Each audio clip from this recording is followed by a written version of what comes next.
Good morning, ladies and gentlemen. All the delegates are requested to please take their seats. We'll be beginning the function shortly. All are please requested to take their seats. Thank you.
The distinguished dignitaries have arrived.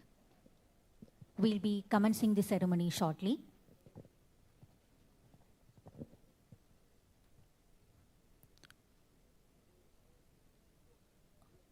All the esteemed persons present are kindly requested to stand up as a mark of respect for the esteemed judges.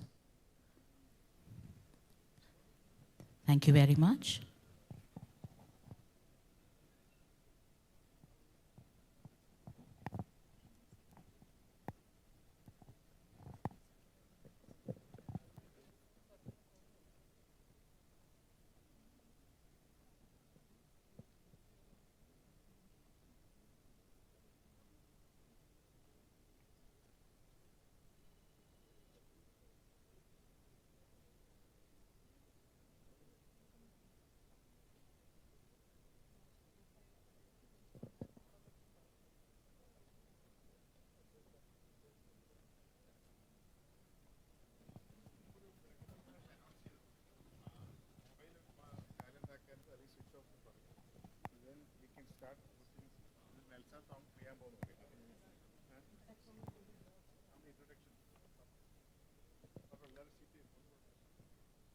May I request you all to kindly occupy the seats.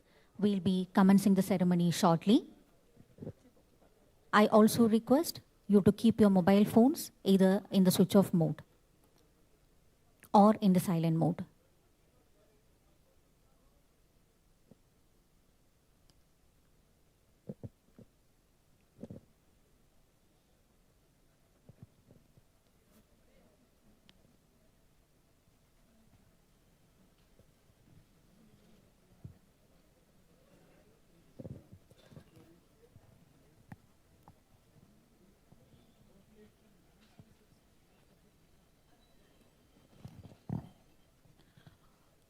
All the esteemed guests are requested to kindly take your seats.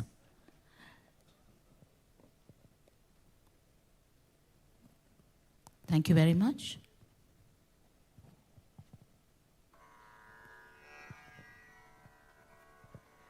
Ahimsa paramo dharma sarva prani hite rataha mrigana mrikshane yastu dharma padam ससंजयेत। अहिंसा सर्वोपरि धर्म है जो सभी प्राणियों के कल्याण में संलग्न रहकर मृगों की रक्षा करता है, वही धर्म मार्ग का पालन करता है. അഹിംസയാണ് സർവോന്നത ധർമ്മം. സർവ്വജീവികളുടെയും ഹിതത്തിനായി ജീവിതം സമർപ്പിക്കുന്നവനും പക്ഷിമൃഗാദികളെ സംരക്ഷിക്കുന്നവനും ധർമ്മത്തിൻ്റെ പദത്തിൽ സഞ്ചരിക്കുന്നവനായിരിക്കും. Non-violence is a supreme duty. Those who remain devoted to the welfare of all living beings and who protect animals and birds truly tread on the path of dharma, the righteousness.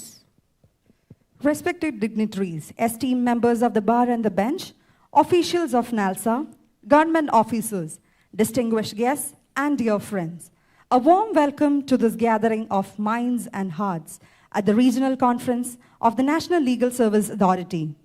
The theme of the day, human-wildlife conflict and coexistence, is more than a matter of law.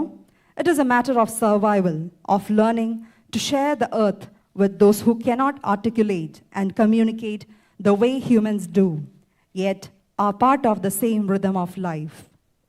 To quote Rabindranath Tagore, the highest education is that which makes us understand the unity of all creation, where we see ourselves in all beings.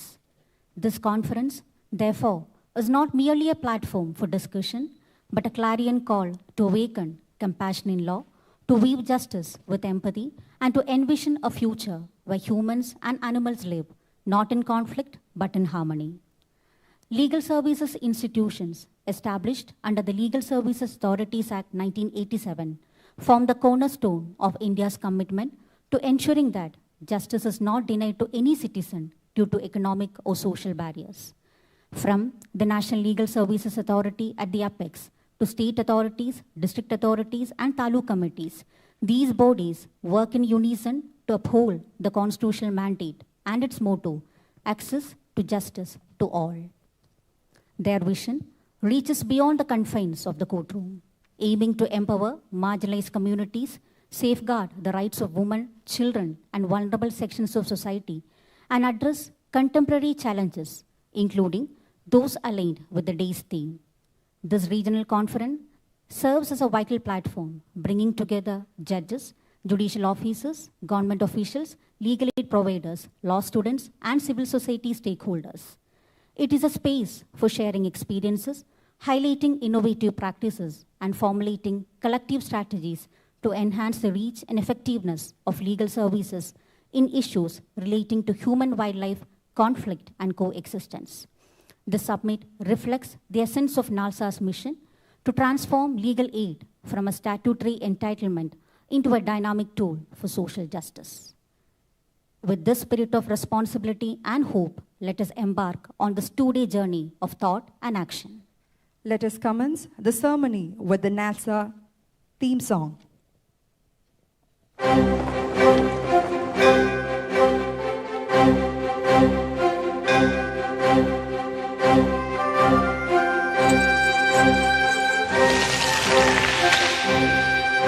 एहसास न्याय का सबके लिए, आकाश न्याय का सबके लिए, उल्लास न्याय का सबके लिए, विश्वास न्याय का सबके लिए। अपने इस हिंदोस्तां पर हक हमारा भी तो है, इंसाफ के इस आशिया पर हक हमारा भी तो है। एक मुट्ठी आसमां पर हक हमारा भी तो है, एक मुट्ठी आसमां पर हक हमारा भी तो है।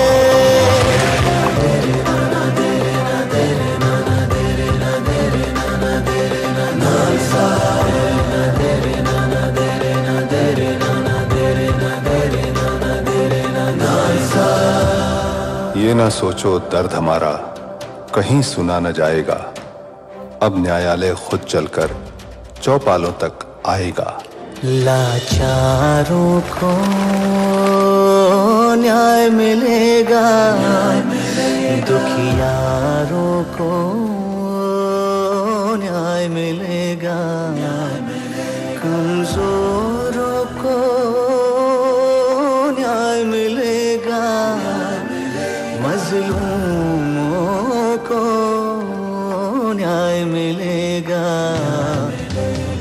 अपने इस हिंदोस्तां पर हक हमारा भी तो है, उम्मीदों के इस गुलसितां पर हक हमारा भी तो है।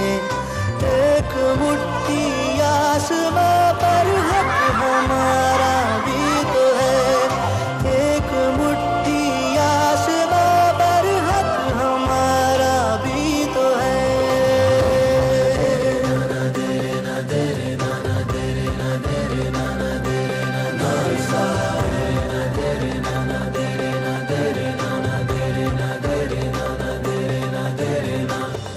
गरीब और कमजोरों को मुफ्त एवं सक्षम कानूनी सहायता के लिए प्रतिबद्ध विधिक सेवा प्राधिकरण नालसा, न्याय सबके लिए।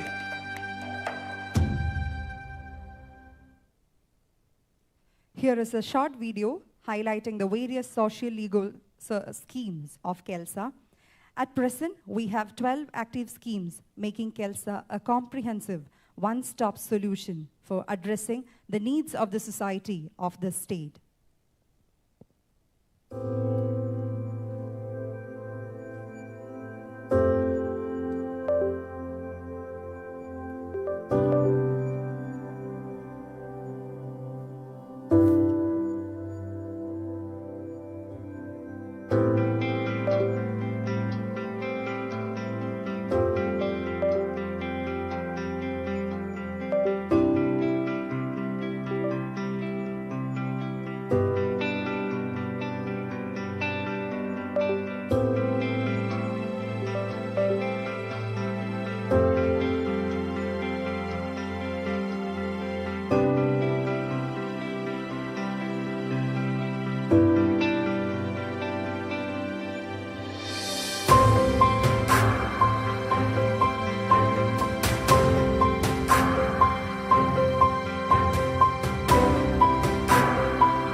now invite the honorable dignitaries to the dais. I invite Honorable Mr. Justice Suryakant, Honorable Mr. Justice Vikram Nath, Honorable Mrs. Justice B.V. Nagaratna, Honorable Mr. Justice M.M. Sundaresh, Sri R. Venkataramani, Honorable Mr. Justice Nitin Jamdar, Honorable Mr. Justice A. Muhammad Mustaq, and Honorable Mr. Justice C.S. Dias to the dais.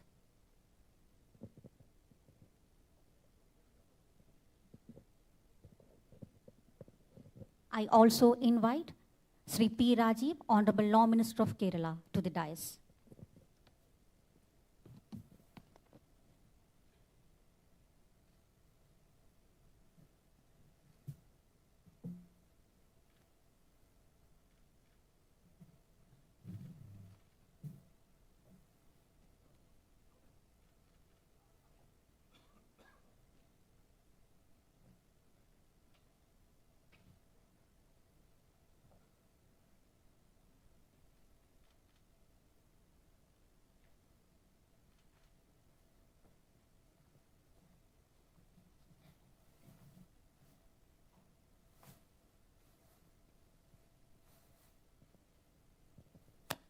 We now extend a warm and traditional welcome to our distinguished guests.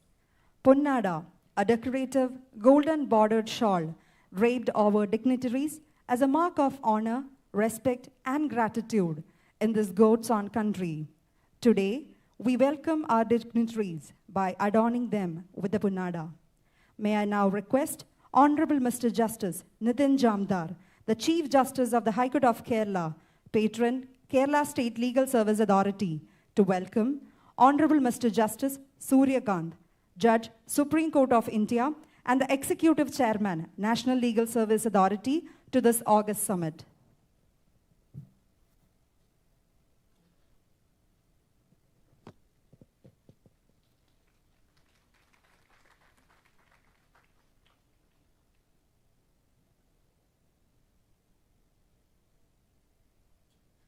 We now request Honorable Mr. Justice A. Muhammad Mustaq, Judge, High Court of Kerala, and Executive Chairman, Kerala State Legal Services Authority, to welcome Honorable Mr. Justice Vikram Nath, Judge, Supreme Court of India, to the day's conference.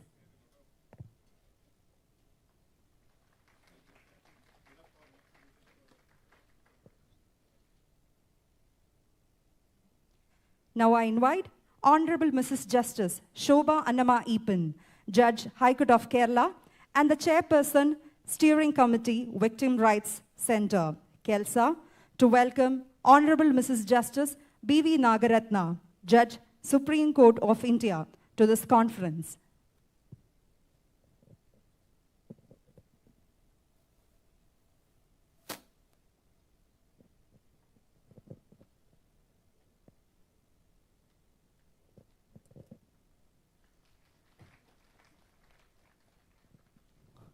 May I now request Honorable Dr. Justice A.K. Jayashankaran Nambia, Judge, High Court of Kerala, and member of the Advisory cum Consultative Panel for the National Legal Services Authority, to welcome Honorable Mr. Justice M.M. Sundaresh, Judge, Supreme Court of India, to this conference.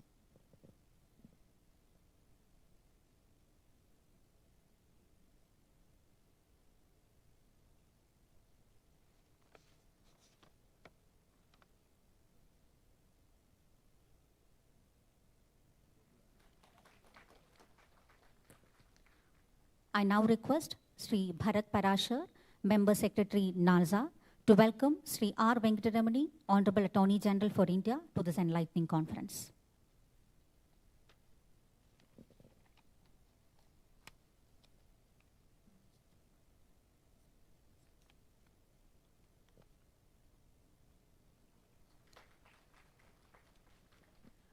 May I now request Mr. Anil Bhaskar, Member Secretary, Kerala State Legal Services Authority, to welcome Sri P. Rajiv, Honorable Minister for Law, Government of Kerala, to this esteemed conference.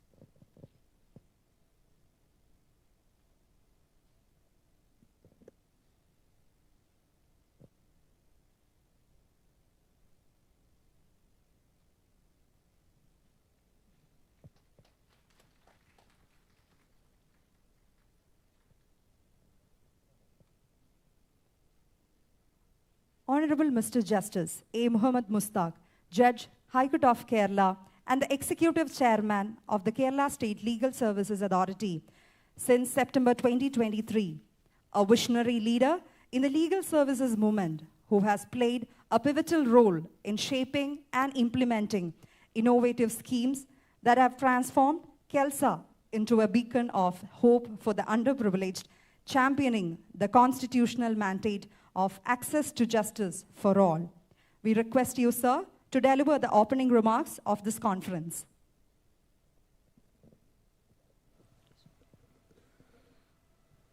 Namaskaram. Warm good morning to all. Dignitaries on the dais, off the dais. First of all, we must thank NELSA choosing Kerala for the regional conference. Our profound gratitude to Honorable Executive Chairman choosing Kerala for this a topic which is, badly needed in Kerala for discussion and deliberations. In this planet, we are human alone. Beyond human, there exist so many countless living creatures. Our choices and decisions always human-centric, often forgetting the fact that there are countless living creatures. As a result, it results in conflict. In Kerala alone, in the past 5 years, we witnessed around 500 human life being lost. The last 22, 23 years, the statistics show that in India, 622 human lives have been lost, mainly due to the attack of elephants. In Orissa, it's highest in the Jharkhand, Madhya Pradesh, Kerala, Tamil Nadu, West Bengal. All these states have been affected by human-wildlife conflict. So this discussion is all about, for deliberations, to evolve legal principles, jurisprudence, to formulate laws, and help us in education. KELSA National Legal Service Authority is also launching a scheme for human-wildlife conflict. I'm sure this discussions, deliberations happening today will charter a new path for all of us and guide us making laws, adjudicating the issues coming before the courts. So with this opening mark, I conclude. Once again, I thank Honorable Judges of Supreme Court, the Chief Justice of various High Courts in the Southern regions, law students, lawyers, and the IAS trainees who are here, the trainees who are working as an assistant collectors in the state, Bar Association President, Bar Corporation's representatives for attending this conference. Thank you, one and all. Jai Hind. Thank you, sir.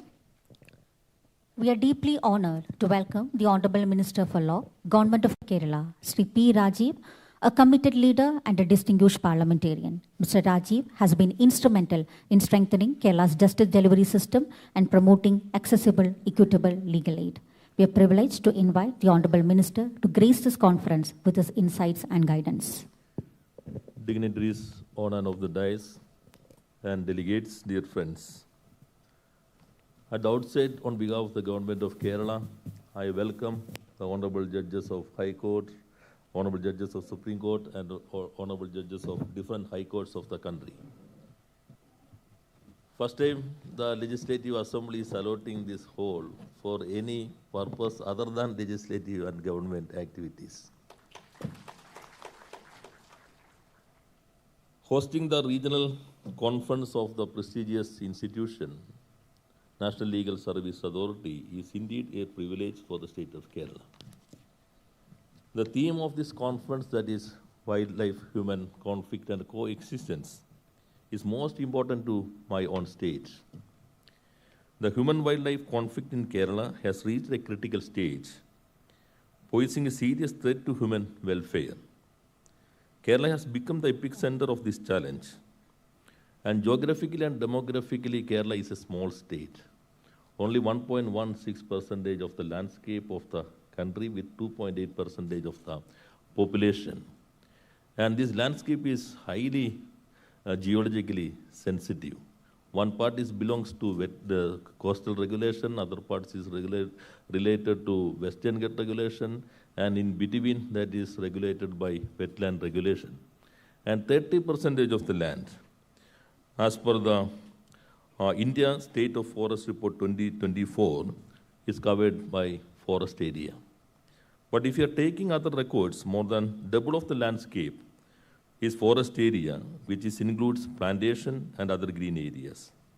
Kerala has the highest percentage of the forest area in India other than northeastern states, the number one in southern states. As per last census, population density of this state is 860 per square kilometer, but the national figure is 382 only. These objective realities intensify the tension between wild animals and human beings. The existing legal system is not sufficient to protect the lives of human beings. The legal foundation of the wildlife care of India is the Wildlife Protection Act 1972.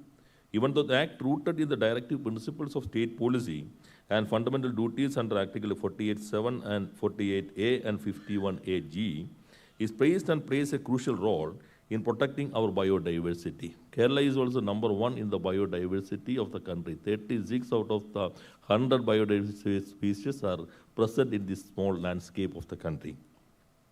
The Chief Wildlife Warden may grant written permission to hunt a wild animal, included in Schedule 1, but only if it has become a threat to human life or is diseased beyond recovery.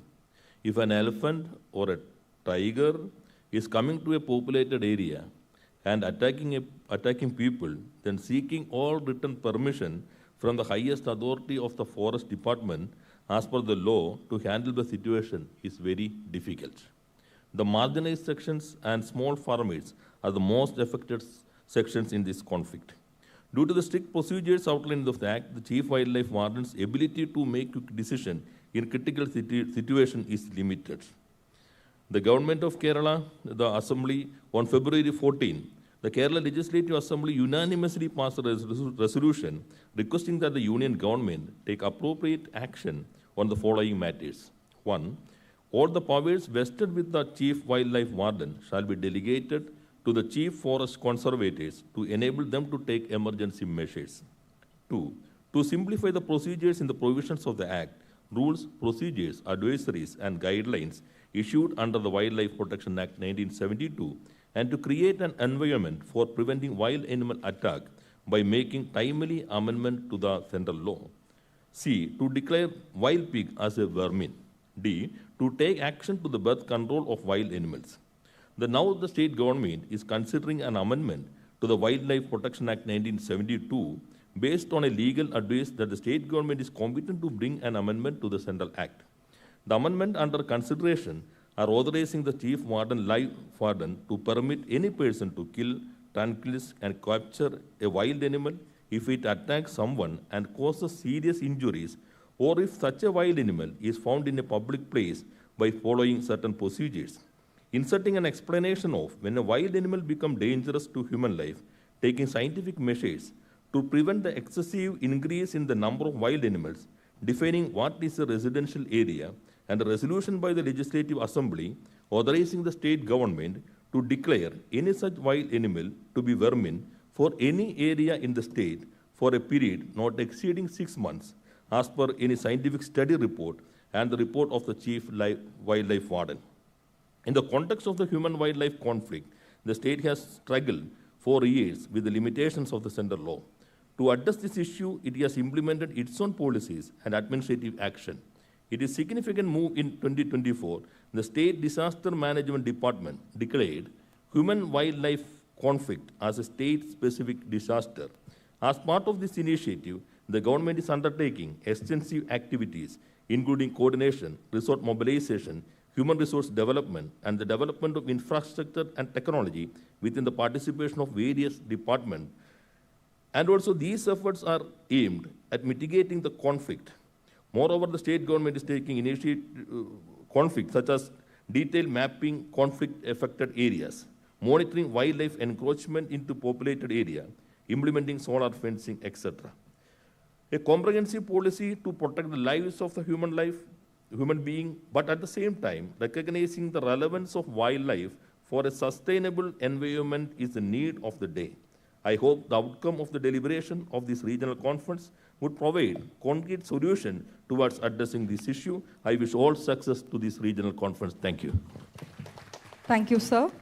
The Chief Justice of Kerala, Honorable Mr. Justice Nidhin Jamdar, has been leading the judiciary and the legal fraternity of the state for nearly a year. His Lordship composed, meticulous, fair, and bold interventions have greatly strengthened the people's faith in the judiciary and enhanced their confidence in the system. I request you, sir, to kindly address this august gathering.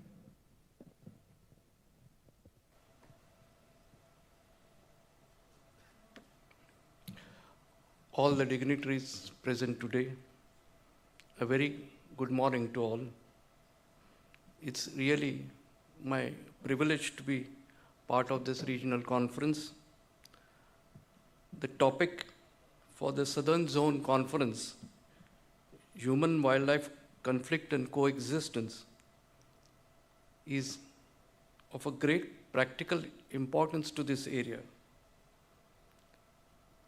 Humans and wildlife have coexisted for centuries, and now this coexistence is getting strained, leading to conflict in the areas where two live in proximity. Taking the example of Kerala, the Honorable Law Minister has already explained the topography. It's a narrow strip of land between forested Western Ghats and the Arabian Sea, with 29% of the area under forest, when approximately 33 million people live, with a population density of 860 persons per square kilometer. With such a landscape, conflict arises when human activities and wildlife habitat overlap. Movement of wildlife in search of food and other necessities in human settlement gives rise to negative interactions resulting in conflict. These interactions often result in crop destruction, property loss, and in serious cases, threat to human life. This conflict is unfolding in various aspects of people's daily life. Those who face the main effect of this conflict are the members of vulnerable sections of the society, the tribals, and the marginalized communities. They are also entitled to the protective umbrella of Legal Services Authorities Act. Recognizing this need, NALSA has introduced a special scheme, which is the theme of today's conference.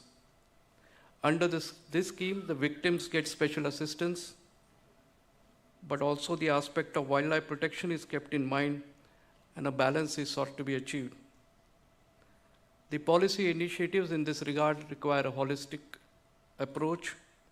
The specific scheme for human-wildlife coexistence by NALSA, with district legal service authorities working at the ground level, could be a game changer.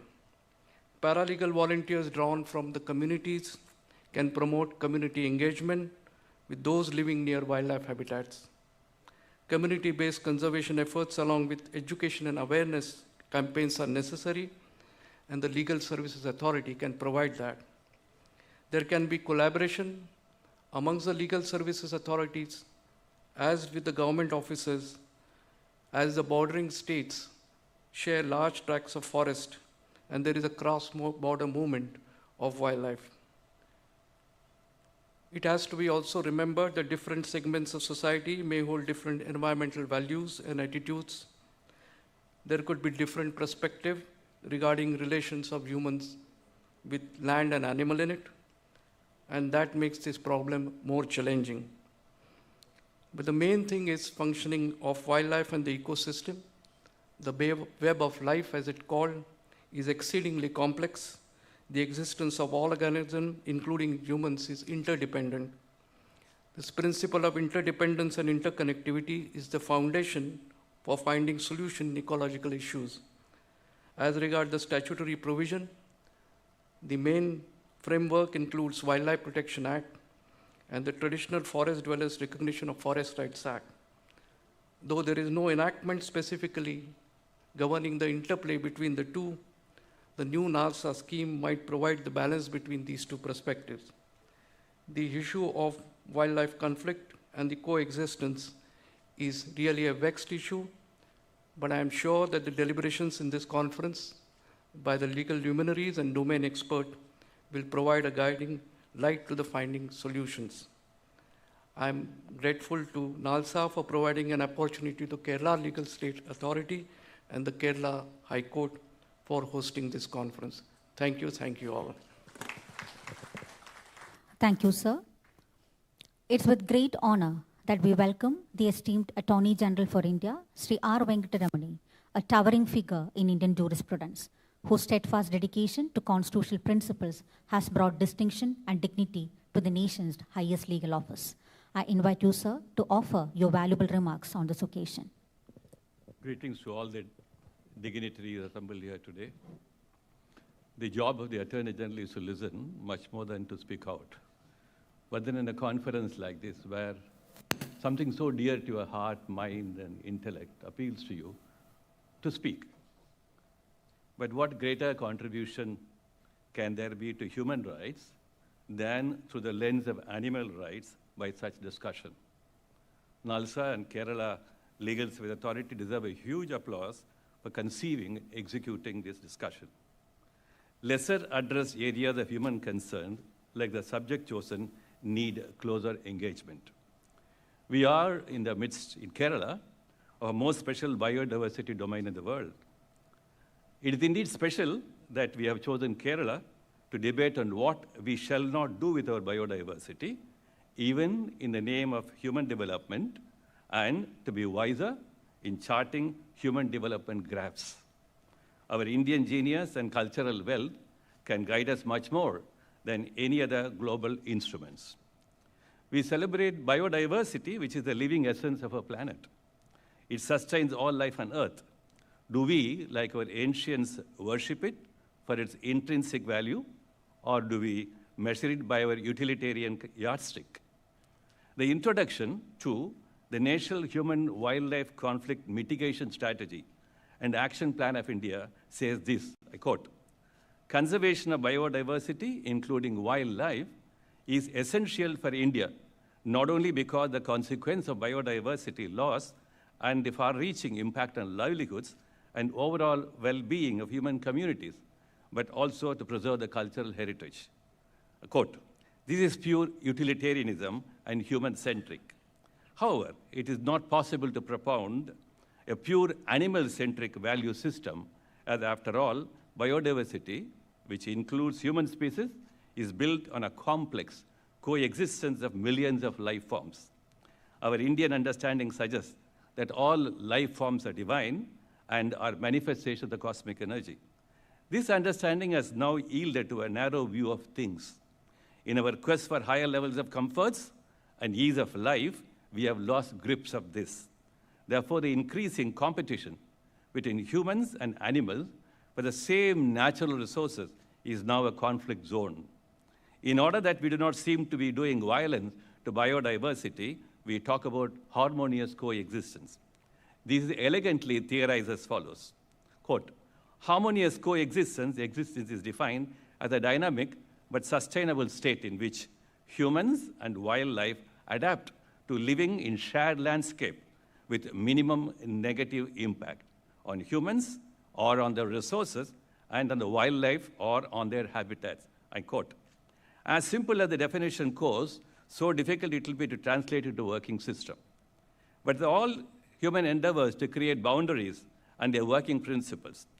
As you notice, the justice system will necessarily be drawn into some role at some point of time, though it is the common responsibility of all to sustain biodiversity for its own sake and for our sake too. Three aspects of understanding and dealing with human-animal conflicts may be seen. Conflict is multidimensional, conflicts are inevitable, and conflicts are not either this or the other linear mode. Possibility of attaining a zero conflict state, while desirable, seems a difficult end to reach. The interfaces of conflicts are the physical space of places where conflicts occur, the nature of harm or injury are both one, the security of protective measures for humans, including aggressive measures, and finally, what should be done to know and design a balance. All of these questions involve existential issues. All of these questions involve frameworks of reference, human-centric or animal-centric, or an accommodation of both. We tend to talk about animal rights as if we connote the same thing as human rights, but the universe of animal rights, if at all we can use that term, is very different. The idea of restrictions and rights is alien to animal existence. Their existential demands and their creature limits do not admit of self-imposed or thoughtful restraints on what they should not be doing. While thoughtful humans can commit breaches of morals and rules all the while, animals reserve a different approach. While humans have domesticated animals and have learned to coexist, the lines of coexistence are under challenge. We have killed animals for hunt and food for sport and commerce, but it's also our sense of compassion to all creatures. Indian culture and traditions taught this long before Article 51A came into being. The prevention of cruelty to animals legislation is a noble part of our genes. All legislations on these conflicts, which are also existential, either class conflict or others in accessing resources of the community in the pursuit of happiness or equality or peace or imposition of power or authority on others, and human-animal conflicts are essentially human-centered. The resources competition between animals and humans is a product of expansion of human development. We either kill animals without any compassion or avoid being killed. While we talk about animal rights, we are talking about harassing human predatory elements. Then there are sections of the society that are exposed to conflicts in special ways, like the forest areas occupants or animal food makers. They are also occasionally rights violators. Polar bears being killed in the polar region is not a rights violation. Marine life being caught for food or other creatures being consumed as delicacies, closing our eyes to animal cruelty, are not seen as a rights violation, for after all, humans are the masters of the world. We do not see any moral dilemma here, and that is double standards, we say. I wish to dwell on these only to understand how cruelty to animals or their rights violations is not a subject without doubt and a subject of open to several disagreements. This takes us to the next question, that is, where should compassion end and other human concerns determine our conduct in relation to animals? Forests and similar space of human dwelling are classic instances of conflict. As more and more forest spaces dwindle and animal habitats are exposed to intrusions. Traditional migratory routes of, say, of elephants being affected are well known. By reducing forest cover, we impact multitude of flora and fauna. By foraging into mountain spaces, we reduce animal habitat areas. All development activities create or expand our conflict zones. And then we talk of regulation. Regulation to protect or expansion of our activities. Before I go further, certain gray areas need to be noticed. Reports talk about feral or wild dogs in certain forest adjacent sites, which are predatory and kill other less defensive species. The usual solution of culling is said to be not effective and not workable too. Petitioners filed in Supreme Court asking the government to frame guidelines to deal with this issue, a difficult subject with operational problems. In a lighter vein, I told the court not to invite feral dogs to Supreme Court. But our focus now is tuned to urban areas. Stray dogs are pose challenges to our regulatory genius. All suggested solutions are open to contest. No one solution seems effective or capable of being implemented effectively. A recent instance in Bombay High Court of questioning feeding pigeons in public squares, a common scene in cities, which has been seen and practiced as a compassionate conduct, as a public health issue, draws us to new areas of human welfare-centered matters. Let me figure out three facets of human conflicts, animal conflicts: conflict avoidance, conflict management, and conflict resolution. No one common regulatory framework for all of them may work or be feasible. Some element of disaster management principle or something akin to it may be conceived relevant to provide succor to humans who may be victims of animal attacks or destructions of property. Something akin to social insurance can be thought about in certain other circumstances. Article 21 may comprehend the right to social insurance against non-state intrusions into life. Similarly, animals as persons may have the right to due process against excessive human intrusion. Biodiversity is an entity that must be worshipped and not treated as a mere exploitable commodity. And biodiversity, which protects and enables human-animal coexistence, must receive a space in our minds beyond rights dialogue. We lose the riches of nature's give to us in the way of biodiversity if we focus only on human rights standing on top of other animal concerns. Finally, none of the existing legislations can be amended in themselves to deal with the three facets stated above. It appears that the Forest Act, the Forest Dwellers Act, the Biodiversity Act, and the Disaster Management Act all need to be interconnected to have a reasonably working framework. I think all of us have a fundamental right to be good human beings, and all other rights must subserve this right. And when we know this right, it becomes the dharma of our existence. Let me thank the Suryakant for inviting me here today and to contemplate a subject of considerable importance in the midst of all other noisy subjects of freedom of speech and social media which occupy your time and mind. Thank you so much. Thank you, sir. We are honored by the presence of Honorable Mr. Justice M.M. Sundaresh, Judge, Supreme Court of India, who is known for his judicial humility and dedication to justice. His Lordship often reminds us of the service ethos inherent in our judiciary. As he once said, "Please don't see God in us, see God in justice." May I now request you, sir, to share your thoughts on this theme with this gathering. Very good morning to the dignitaries on and off the dais, and my dear students. I will start my speech with my congratulations to KELSA for having this program at this place.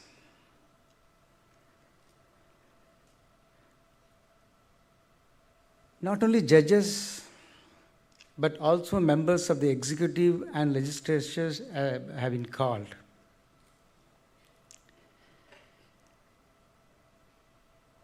The discussion for the next today and tomorrow is human conflict and coexistence between wildlife and human beings. It has to be, the topic in my considered view ought to have been framed differently. It could have been better if it is coined as understanding forest. The problem is created by us, not by the living beings in the forest. A powerful statement has been made by Hubert Reeves. I quote, "Man is the most insane of all the species. He worships invisible God, destroys visible nature, unaware. The visible nature he destroys is the God he is worshipping." A powerful statement, bringing out the ignorance of human being. It is we who create the situation. Day in, day out, we see newspaper reports of elephants coming in, destroying the crops, killing people, tigers coming out. They don't do it. They don't have a concept of property. They don't have the concept of understanding certain things as we perceive it to be. Way back in 1854, when the white man wanted to grab the natural resources in America. The head of the Indian community made a powerful speech. He said, I do not understand as to how sky and the land can be purchased.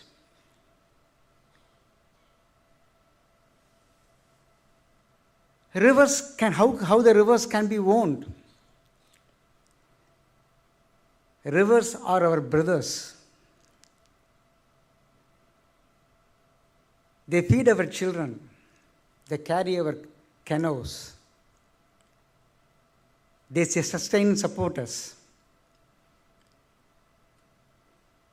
If you have to lay claim to the rivers, teach your children to treat them like brothers with love and compassion. If beasts are killed, man would follow. The spirit of loneliness would kill him. In the name of development, in the name of expansion, in whatever way we call, it is we who created the situation.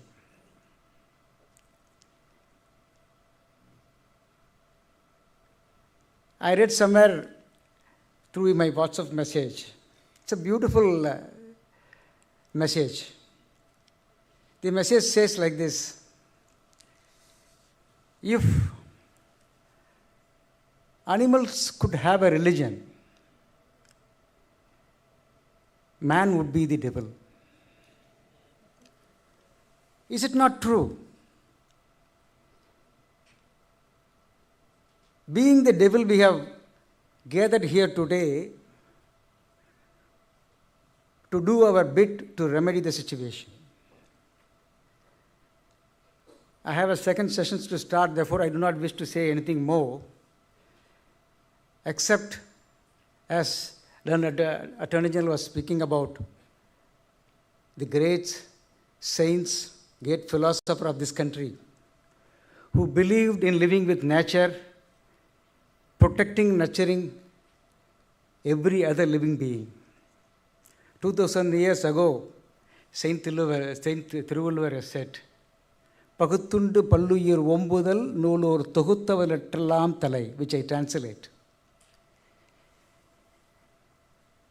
You may try to understand the true meaning of life by reading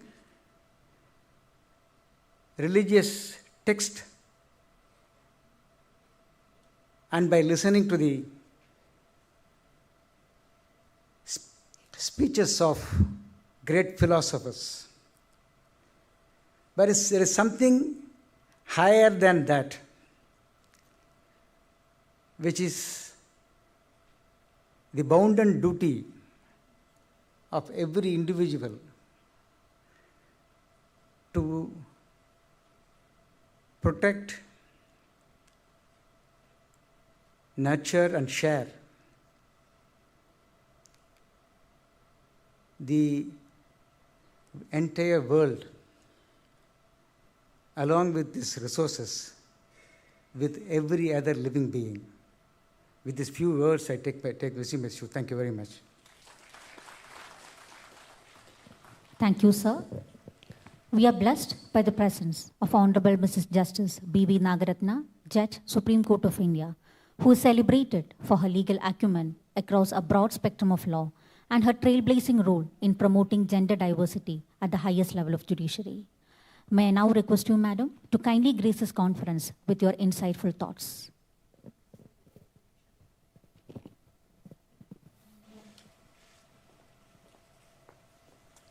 Namaskar and a very good morning to each one of you.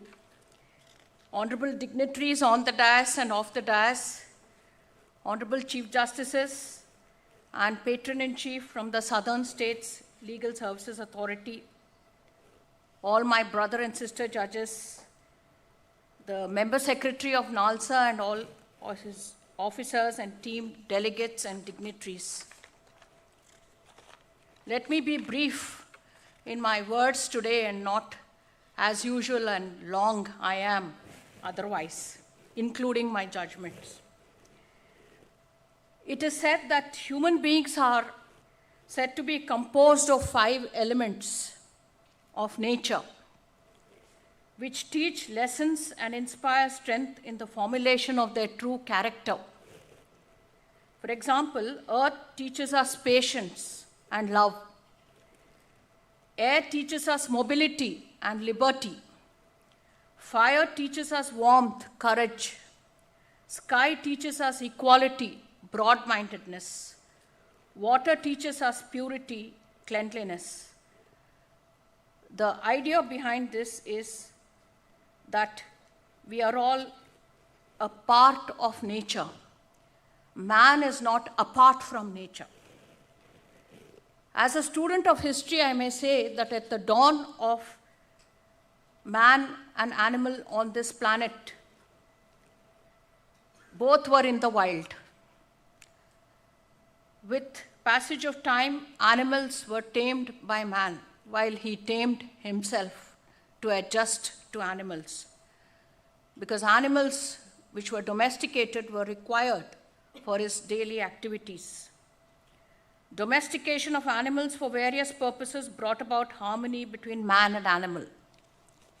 In fact, I may recollect an incident which I read in the newspaper a few years ago in Mangalore, where a leopard and a dog strayed into a toilet in a farmhouse near Mangalore. The owner was not aware of this, and as usual in the night, he locked the toilet and went to sleep. In the morning, when the toilet door was opened, to his surprise, the leopard and the dog both came out. What is the meaning of this? This incident shows that animals also act in accordance with context. They are situation aware and are emotional beings in many ways. The leopard did not eat up the dog, but left the dog alone because it knew that both were ultimately captive in the night. But today there is a human-animal conflict. What are the reasons for the same and what are the solutions? We need to introspect on these 2 angles of the problem urgently to preserve the anthropocene ecosystem, for humans cannot survive if the harmony is destroyed. Just imagine if we destroy the bees in this world, what would be the effect on the flora of the ecosystem? We must remember that India has held on to its wildlife despite large-scale development, change in land use, and economic growth because of our cultural tolerance for animals. India has maintained the very precarious balance between people and animals because of this inherent culture and belief that you have to share space with animals. However, recent trends appears that the trajectory is towards human-centric approach, and there is a disregard of the fundamental duty enshrined under Article 51AG of the Constitution with regard to compassion for living creatures. I wish to register only 2 short points here. The first is the increasing materialistic and consumption-based lifestyle that puts excess burden on the natural resources. India has the problem of growing population, except in the southern states. And the only way to cater to the demands to this explosion is to expand living spaces and extract more resources, which inevitably means we invade the spaces which wildlife used and consequently the conflict. It is not that the animals are invading human spaces, it is the reverse. According to one global footprint network, the Earth Overshoot Day, which is July 24th, is the date when humanity's consumption of natural resources for the year exceeds what the earth can regenerate within the same year. This means that our consumption of resources is significantly faster than what the earth can replenish, making our consumption not sustainable. In my view, one of the reasons to have a sustainable consumption is to reduce the population of this country. The second reason is that we perhaps are looking at this issue of animal-human conflict only through a narrow prism of wildlife invading human spaces.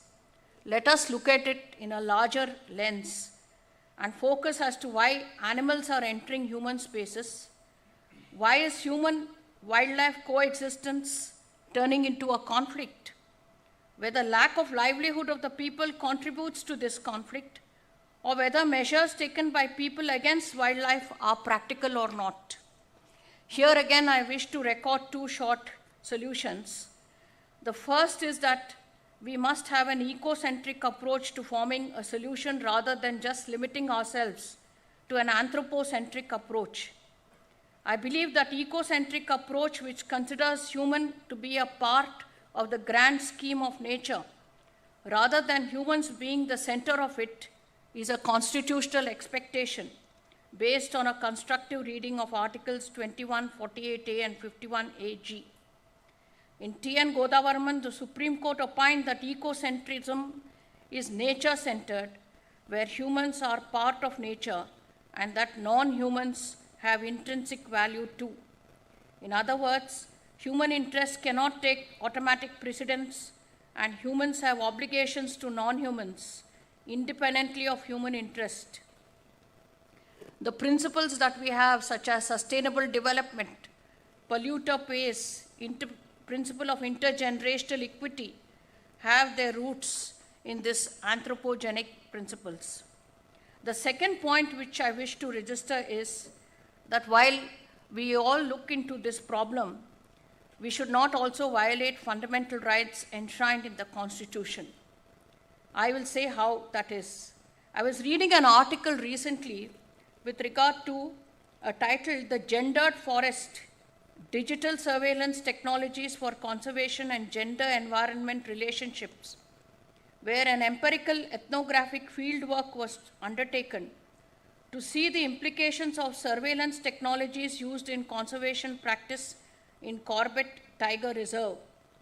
The findings of that paper are that women who used to find refuge in the forests and used those spaces for various social associations, including personal and household discussions, away from patriarchal expectations of the family, found that the deployment of technologies such as camera traps used to monitor wildlife had resulted in their transformation in behavior as women, their work patterns, and their daily conduct changed due to digital technologies in the forest space.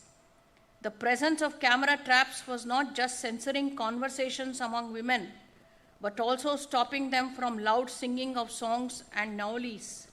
There was an invasion of their privacy. Therefore, while I am not advocating that camera traps should not be used, I also suggest that such deployment must be done taking into confidence the local people and in a way that ensures that the privacy and well-being of women are not affected. With these few thoughts, I take this opportunity to thank NALSA and KELSA for inviting me to Kerala to share a few of my thoughts. I'm happy to be in Kerala just before the Onam, and therefore I say, Ellavarkum Ende Onasam Segal. Thank you and namaskar. Thank you, ma'am. We are honored to welcome Honorable Mr. Justice Vikram Nath, Judge, Supreme Court of India, a fourth-generation legal luminary. His Lordship pioneered live streaming of court proceedings as Chief Justice of Gujarat High Court, setting new standards in judicial transparency. His Lordship continues to inspire with his commitment to justice and innovation. May I request you, sir, to kindly offer your reflections to this august assembly.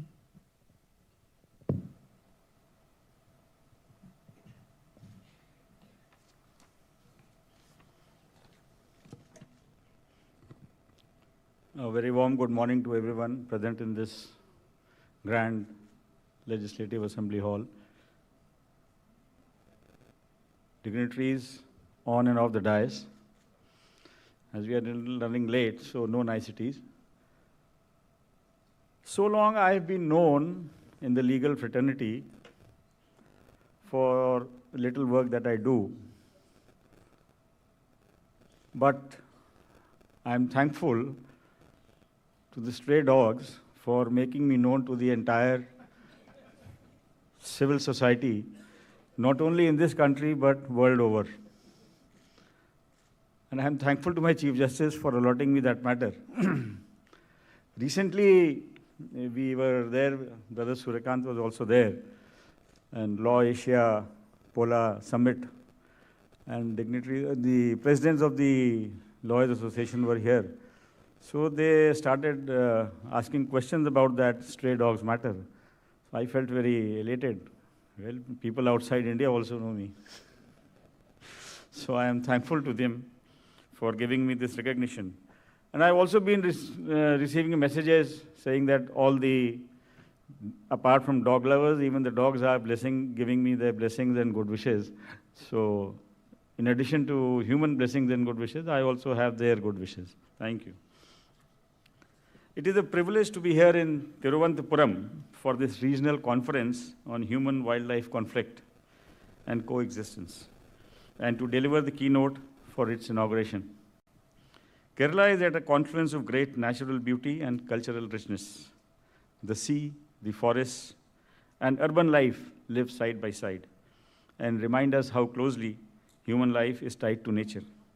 That connection is at the very heart of our discussions over the next 2 days. The topic of the conference centers around conflict and coexistence. These are not opposites, rather present possibilities that arise from the choices we make. The true strength of the Indian tradition has never seen humans and wildlife as separate worlds, but as one web of life. Our festivals, folklore, and rituals often celebrate this interconnectedness.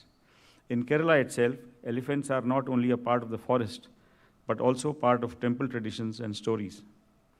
Our tribal communities have lived by this ethos of respect, treating the forest as their kin and wildlife as their neighbors. This deep connection with nature and wildlife has allowed us to live alongside wildlife for centuries.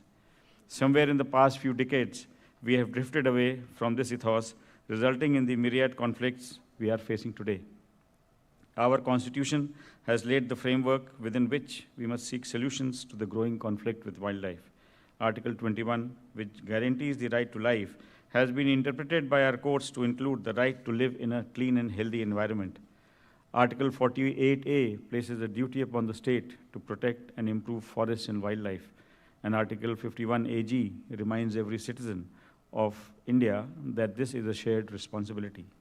The Indian judiciary has consistently upheld these principles, laying a foundation for a vision of coexistence. Our courts have upheld the public trust doctrine, reminding us that natural resources are not the property of the state, but a trust to be preserved for present and future generations. In recognizing the rights of rivers, forests, and wildlife, we have consistently placed coexistence at the center of justice. This conference brings such a range of diverse perspectives here, including the judiciary, policymakers, forest officials, lawyers, NGOs, and communities.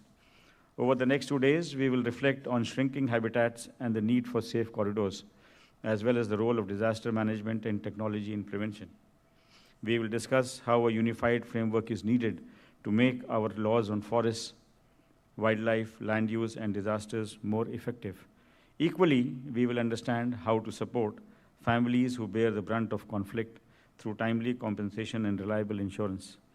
I congratulate NALSA and KELSA, Kerala Legal Service Authority, State Legal Service Authority, for organizing this conference and for curating a program that is comprehensive and urgent. I look forward to the discussions ahead, as I believe they can inspire stronger policies, more compassionate practices, and a vision of coexistence that protects both people and wildlife. Thank you very much.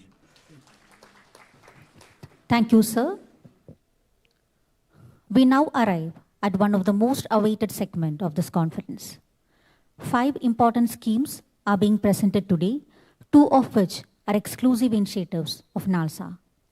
These will be formally launched by Honorable Mr. Justice Suryakant, Judge, Supreme Court of India, and the Executive Chairman, National Legal Services Authority.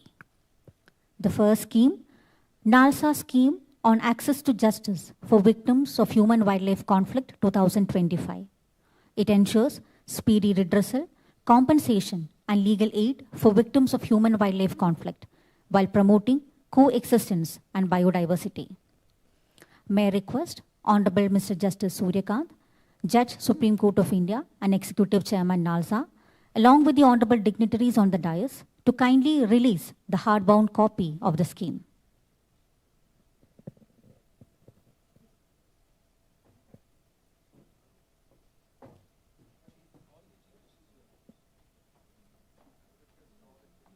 For various Southern Region High Courts and judges of Supreme Court to come over the dais.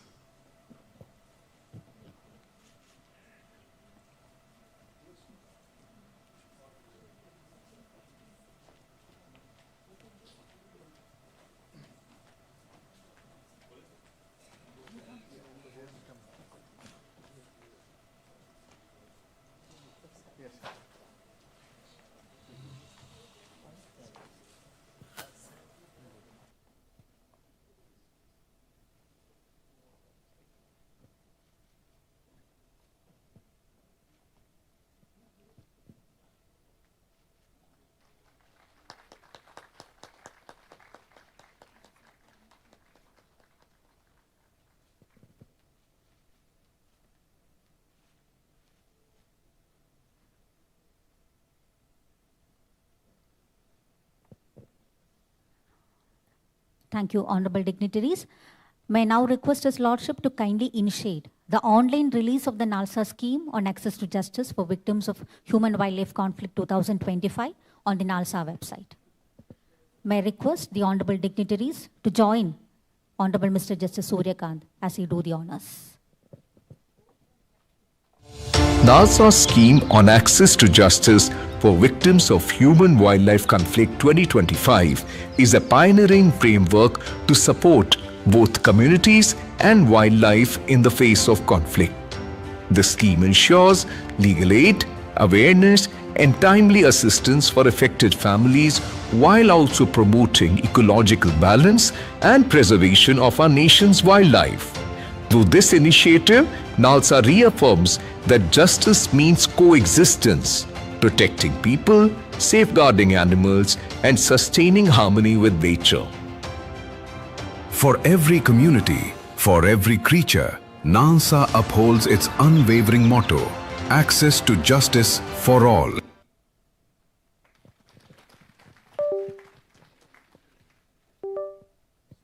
Thank you, honorable dignitaries.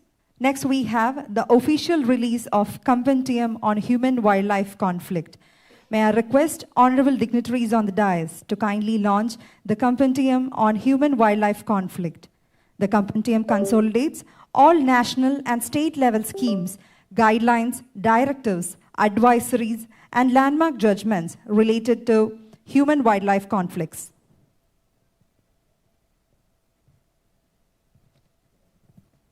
The National Legal Services Authority proudly releases the e-book Compendium on Human-Wildlife Conflict, a first-of-its-kind digital resource bringing together national and state-level schemes, guidelines, circulars, advisories, directives, judicial pronouncements, and policy frameworks addressing human-wildlife conflict.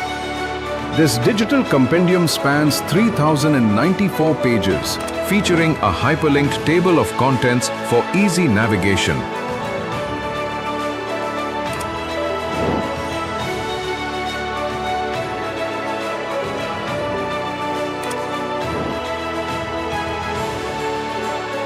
And is available for download on the official NALSA website www.nalsa.gov.in. Created as a ready reference for legal services institutions, state authorities, and stakeholders, it reinforces NALSA's vision of ensuring that justice reaches every community and coexists with ecological balance. reaffirming NALSA's commitment to access to justice for all.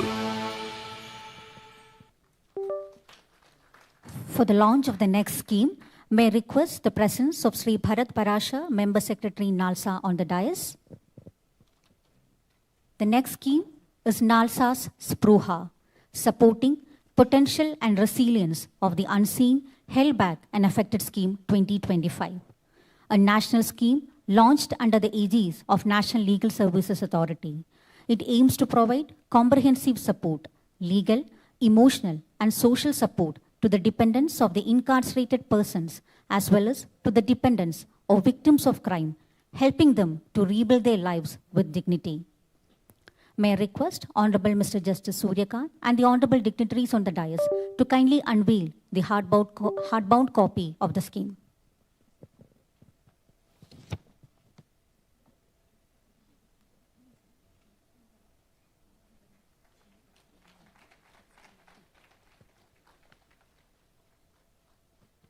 May I now request His Lordship to kindly initiate the online release of NALSA's Spruha, supporting potential and resilience of the unseen, held back and affected scheme 2025 on the NALSA website.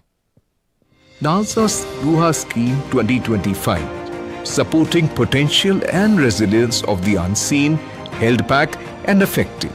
It is a dedicated initiative for the dependents of incarcerated persons and victims of crime.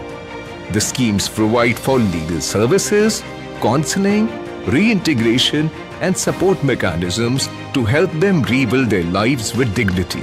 Through this compassionate step, NALSA reaffirms its mission of leaving no one behind in access to justice.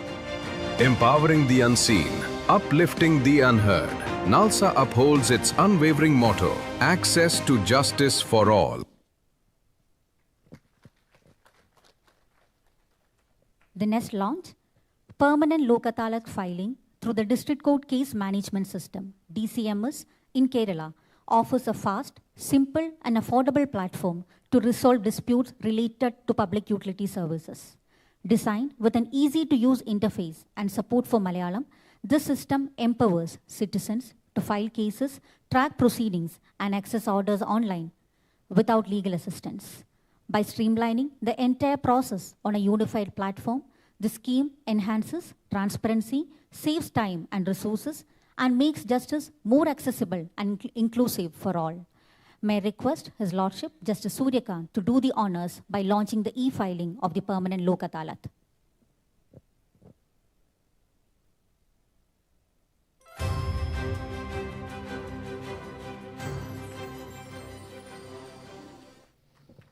Visit the permanent Lok Adalat website. Click on Lok Adalat filing. Start new e-filing. Enter mobile number. Verify with OTP sent to the mobile number. Select the code. Add petitioner's name. Add petitioner's address. Add respondent's name. Add respondent's address. Upload the petition. Upload the ID proof and submit.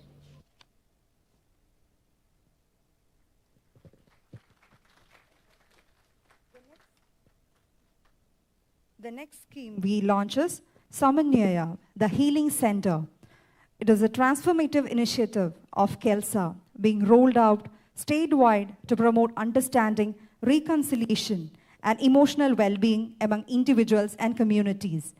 Anchored in the principles of empathy, inclusivity, and constructive dialogue, the scheme offers structured professional counseling by empaneled qualified professionals to assist litigants and participants in resolving disputes amicably and meaningfully.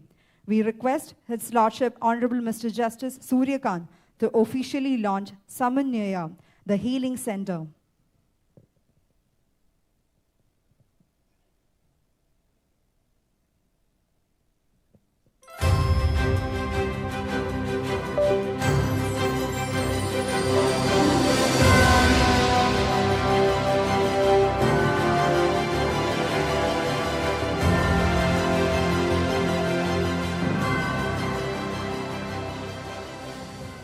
Samanya had been extended through Family Counselling Centre at the High Court of Kerala since March 2022, with 5 qualified counsellors assisting litigants and beneficiaries of KELSA schemes.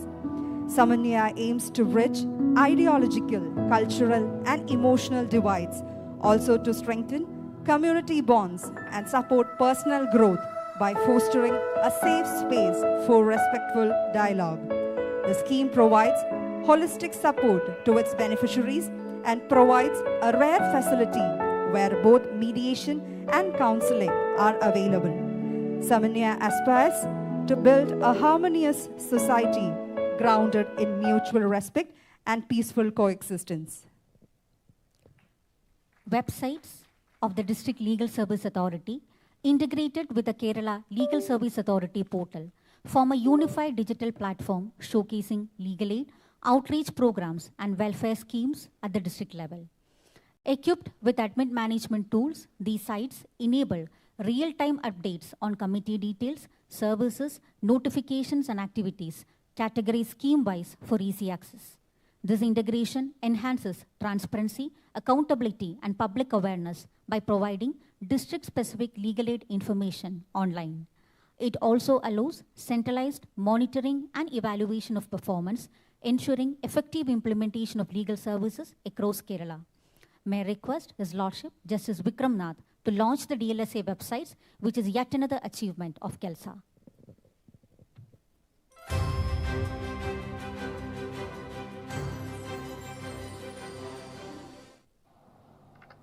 Visit the DLSA website. In the dashboard, click on the Activities tab. Select Documents option. Enter the date. Add caption.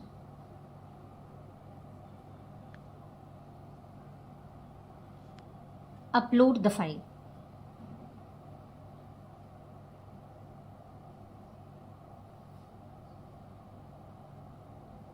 You can access the file from the Activities tab of the DLSA website.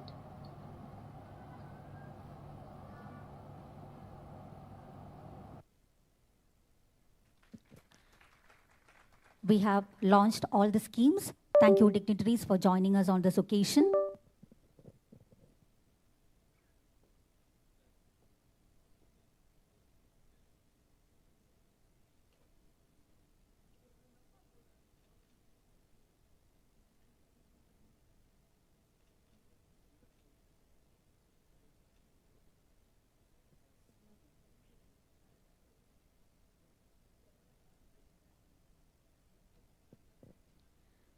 We are deeply privileged by the presence of Honorable Justice Suryakant, Judge, Supreme Court of India, and Chairman, National Legal Service Authority, a jurist whose journey reflects dedication and service.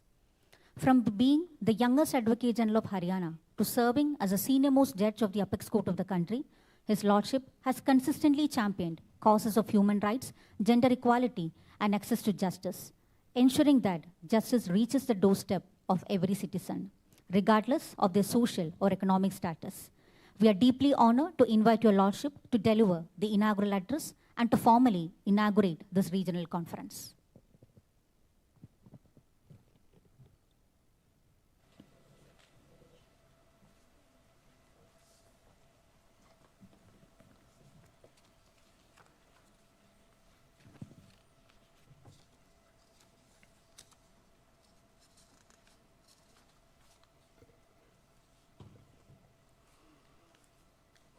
Justice Vikram Nath,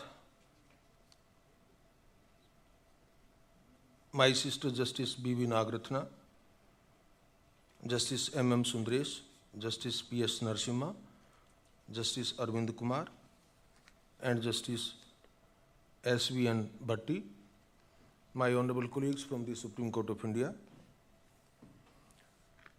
Justice Nitin Jamdar, Honorable the Chief Justice of High Court of Kerala, Honorable Chief Justices, Justice Srivastava, Justice Apresh Kumar Singh, Justice Dheeraj Singh Thakur, Justice Vibhu from Karnataka High Court, Shri R. Venkat Ramani, Learned Attorney General for India, Justice Muhammad Mustaq, Judge High Court of Kerala and Executive Chairman of the Kerala State Legal Service Authority, Justice C.S. Dash, Judge High Court of Kerala, other honorable judges of the High Courts of Kerala, Tamil Nadu, Andhra Pradesh, Telangana and Karnataka, who are the participating High Courts, Shri P. Rajiv, Honorable Minister for Law and Industries, Government of Kerala, Member Secretary, Director and OSTs of the National Legal Service Authority, Member Secretaries of the State Legal Service Authorities who are participating in this 2 days conference, the judicial officers, senior officers of the Civil and Police Administration of State of Kerala, my dear students, other distinguished attendees. I can still say a very good morning to all of you. It is with immense joy and deep honor that I stand before you today at the inauguration of the Regional Conference on Human-Wildlife Conflict and Coexistence. Though my visit to Kerala have been fewer than I might wish, but each journey here feels like a return to a sanctuary of natural splendor.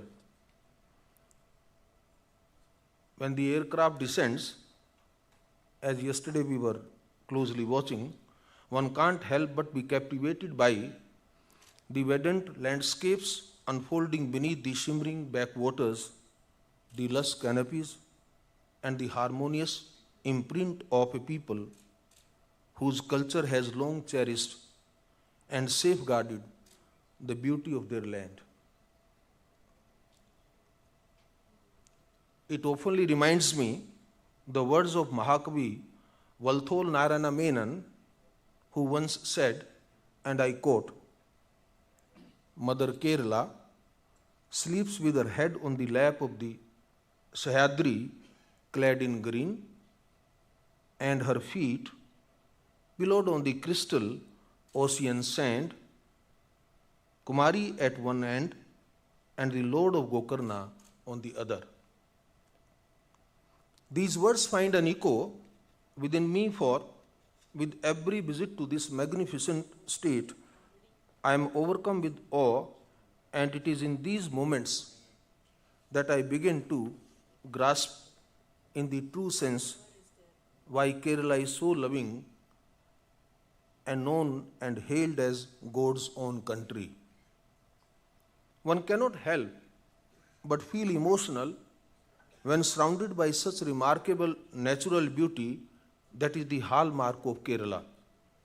While the unparalleled landscapes are truly a treat for the eye, they are also the cradle for this state's biodiversity, hosting its endemic as well as migratory species. With the natural and harmonious cohabitation of Asiatic elephants and Bengal tigers in the Periyar National Park and the langurs and tigers in the Nilgiri Forest, Kerala stands as a prime example of the diverse flora and fauna that bloom in untouched ecological systems. The preservation of Kerala's remarkable biodiversity stands as a testament to India's collective commitment, which in recent decades has been pursued and renewed vigor and determination. Forests and wildlife are not the sole treasures of Kerala alone. They grace Andhra Pradesh, Telangana, Karnataka, Tamil Nadu, and indeed every corner of our country. Reverence for nature and the duty to protect it is woven deeply into the fabric of Indian tradition and culture. Today, the safeguarding for our forests is sustained through deliberate and coordinated action at all levels of governance, underpinned by rigorous judicial oversight and guided by the vigilant yet supportive engagement of our citizenry. At the same time, India has actually witnessed rapid growth over the past 2 centuries. Industrialization and urban expansion in the modern era have caused cities and towns to spread extensively, often pressing against the edges of forest land and at times forcing villages and farming communities to shift over closer to the forests themselves. The inevitable result of such expansion is that humans and wild animals are compelled to live in unnaturally close proximity. As settlements encroach upon forest boundaries and habitats shrink, the natural separation between human activity and wildlife collapses, creating frequent points of contact that often escalate into conflict. As a society, we appear to have acquiesced to this scenario as the new normal, yet do we truly comprehend the profound and far-reaching consequences such a compromise may have on the delicate tapestry of our own lives? To quote John Muir, the man behind America's Yosemite National Park, he says, and beautifully he says, when we try to pick out anything by itself, we find it hitched to everything else in the universe. This reflection holds profound relevance for India's forest cover. The intricate ecologies with our forest exist in a delicate equilibrium where even the smallest disturbance can trigger a cascade of direct and indirect consequences. It is therefore unsurprising that in recent times we increasingly witness with wild animals venturing into urban and densely populated rural areas. My sister Nagaratna has just given one example of what happened in Mangalore. Large mammals such as elephants and rhinos, as well as apex predators like leopards, tigers, and even some sizable snakes, they require expensive habitat to thrive. These species are actually sensitive to the spatial limitations of their forests. Natural and internal stimuli, such as the natural maturation of younger animals, combined with the pressures of shrinking habitats, can compel these creatures to leave the forest in search of food, shelter, or at times safety. Such encounters are becoming increasingly common across India, from wild elephants crossing highways and irate rhinos colliding with vehicles, to leopards and panthers venturing into densely populated urban areas. These incidents have begun to be treated as part of the course. As daunting as these circumstances are for the animals compelled to leave the forest, they are profoundly harrowing for the people who unexpectedly encounter a wild predator in the middle of their activities. Such encounters frequently give rise to human-wildlife conflict. At times, the aftermath are economic, such as when a herd of elephants completely destroy the farmer's crops. In other instances, they may involve physical harm, as in when a leopard entering a dwelling unit.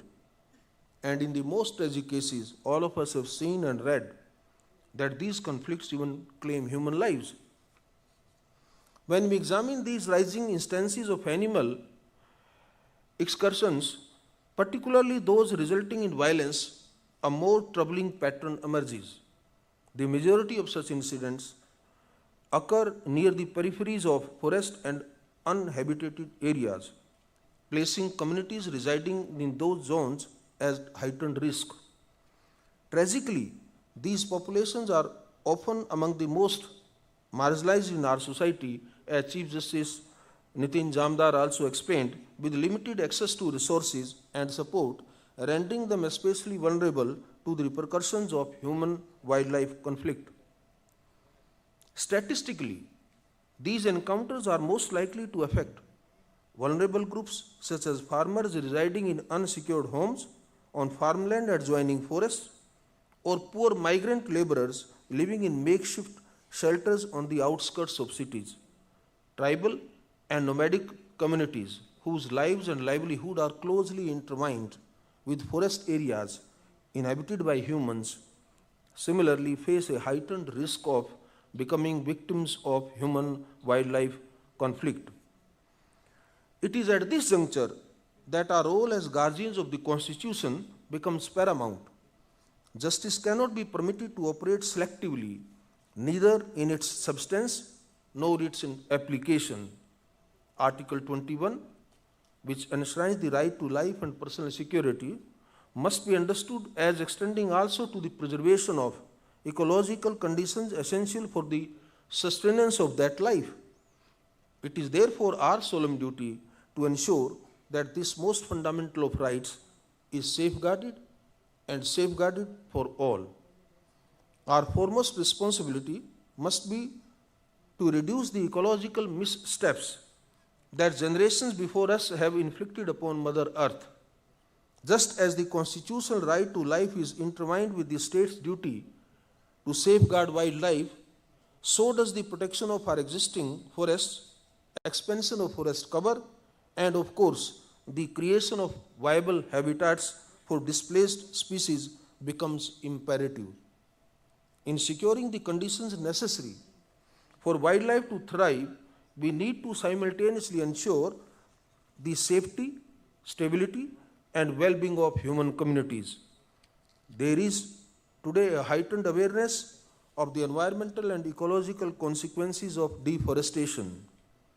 The judiciary, most notably through the Green Bench of the Supreme Court, has played a pivotal role in ensuring that the nation's development pursuits do not extract an irreparable price from its flora and fauna.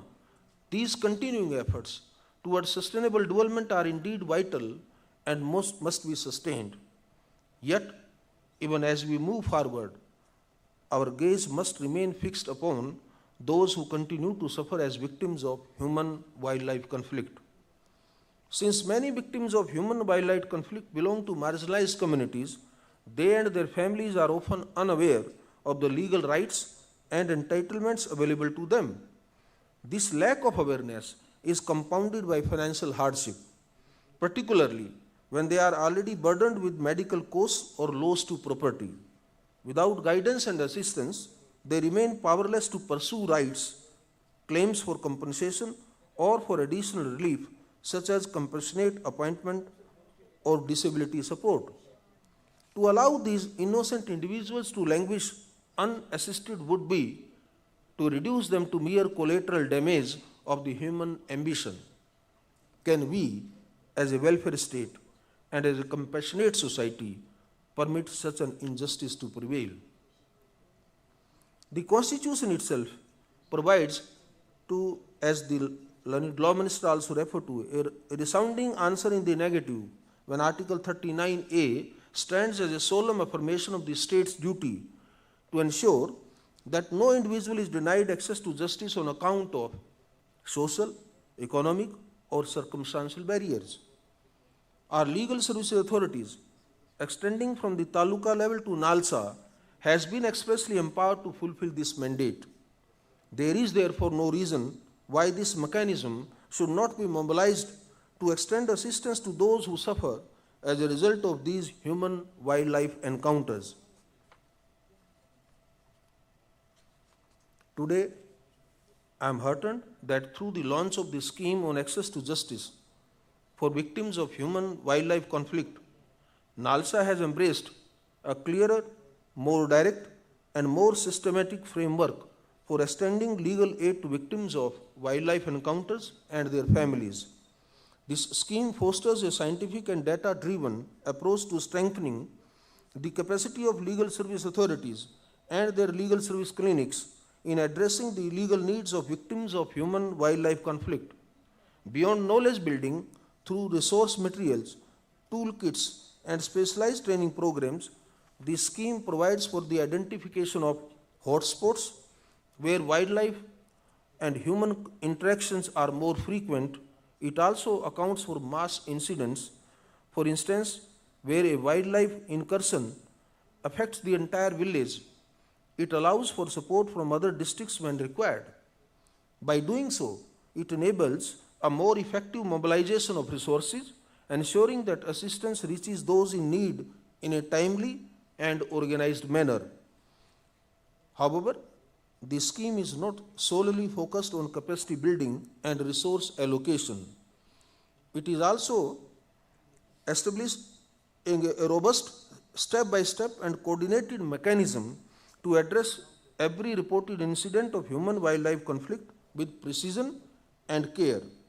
First, the scheme explicitly outlines the steps and priorities to be followed. It recognizes that upon receipt of a report, verification must be conducted without delay and immediate assistance should be extended to the victim's family, including, where appropriate, the partial disbursement of compensation. Secondly, special attention needs to be paid to the coordination of efforts among various bodies and authorities, such as the Forest Department, Revenue Officials, Agriculture Department, etc., to ensure that the crops where insurance is there or the livestock where they are entitled to the benefits from the health department, etc., those social welfare benefits are extended to them. And finally, this scheme allows for a holistic rehabilitation. The vision goes beyond compensation. We have provided for assistance in all ancillary matters arising from the incidents as well, through the disbursement of pensions, receiving life insurance entitlements, disability certificates, reservation, reference to psychological and trauma care services, and preventive action such as making representations and initiating legal action for more stringent protection in hotspots. These aspects allow the District Legal Service Authority panel lawyers and the paralegal volunteers to provide complete aid to the victims. With these mechanisms, NALSA has adopted a direct and proactive stance towards resolving the legal and connected issues plaguing the people who suffer the fallouts of such human-wildlife conflicts. Within this scheme, in addition to detailing the step-by-step protocol for managing wildlife interactions, a dedicated section has been established to provide special guidelines for 4 groups of victims who are most affected and least able to access legal aid, namely the tribals, women, children, and persons with disability, as well as the elderly people. This focused attention reflects the shared mission of the judiciary and NALSA to ensure that justice reaches the last mile. It is imperative that our more vulnerable groups are not overlooked in the support extended by our institutions. As you know, we have also launched a second scheme which is equally important, that is known as NALSA's Spruha Scheme 2025. This represents yet another landmark step in extending legal aid to the last mile, providing pro bono assistance even beyond the criteria set out in Section 12 of the Legal Service Authorities Act 1987. This scheme is a transformative initiative, bringing justice and dignity to families who often remain invisible victims of crime or incarceration, thereby bridging the provision of legal aid and broader social empowerment. I also extend my congratulations to NALSA and the Kerala State Legal Service Authority for their technologically driven and forward-looking initiatives which are making access to legal aid both easier and more impactful. Each of these measures in its own way brings justice ever closer to the citizen. I am confident that this regional conference will inspire fresh perspectives and foster innovative thinking. Let it mark the beginning of a consensus, a shared pledge to shape this future together. May this conference be remembered as the commencement of a united journey, one in which the law guides us thoughtfully toward balance and justice serves both humanity and the natural world upon which we all depend. With this, I shall take my leave and offer my heartfelt gratitude to all of you for joining this 2 days conference. Thank you very much. Jai Hind. Thank you, sir.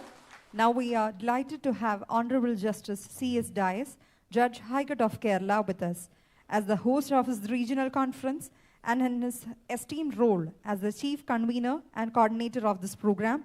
We are honored to invite His Lordship to propose the vote of thanks.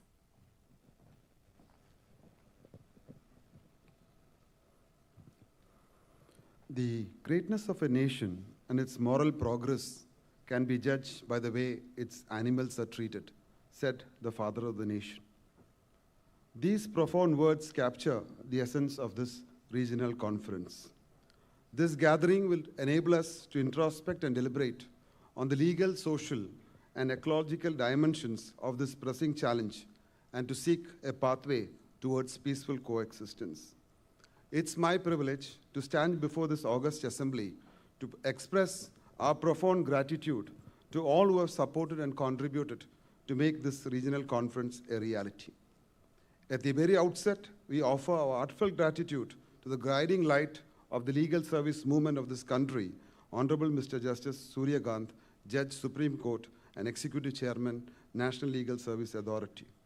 Your Lordship's vision, unwavering commitment, and leadership have illuminated our path. Despite pressing commitments, your Lordship's presence has graced this conference, lending it added meaning and stature. On behalf of NALSA, KELSA, and everyone present here, I most specifically thank your Lordship for your presence and constant guidance. We are equally privileged by the esteemed presence of all the honorable judges of the Honorable Supreme Court of India. Your Lordship's participation underscores the judiciary's commitment to justice, policy reform, and environmental stewardship. On behalf of NALSA, KELSA, and everyone gathered here, I would like to extend our sincere thanks to your Lordships for your presence and cooperation. On behalf of NALSA and KELSA and everyone present here, I extend our sincere gratitude to Honorable our Chief Justice, Mr. Nijin Jamda, for his guidance and support in bringing this conference to fruition.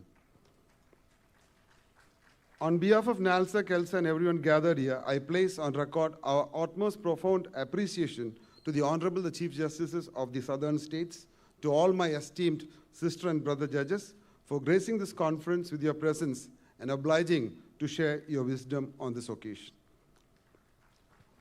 On behalf of NALSA, KELSA, and everyone gathered here, I extend our wholehearted gratitude to the Learned Attorney General of India, Sri R. Venkatramani, for accepting our invitation and coming over to attend this conference.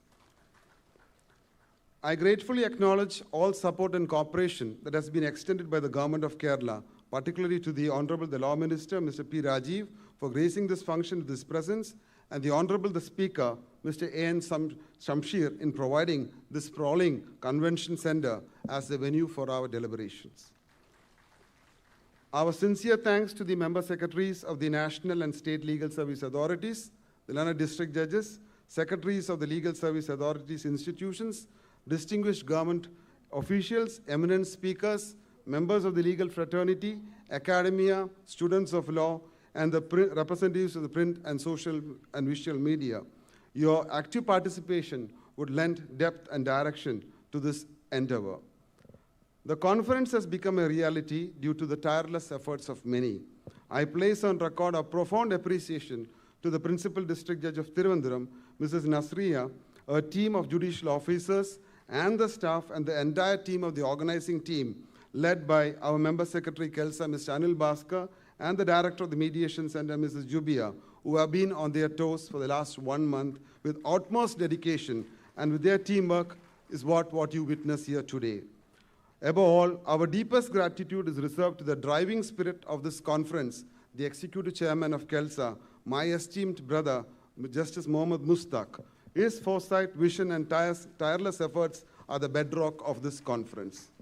May the deliberations guide us towards a future where justice, compassion, and environmental harmony converge to ensure balanced coexistence of humankind and wildlife, making the world a better place. Thank you. Jai Hind.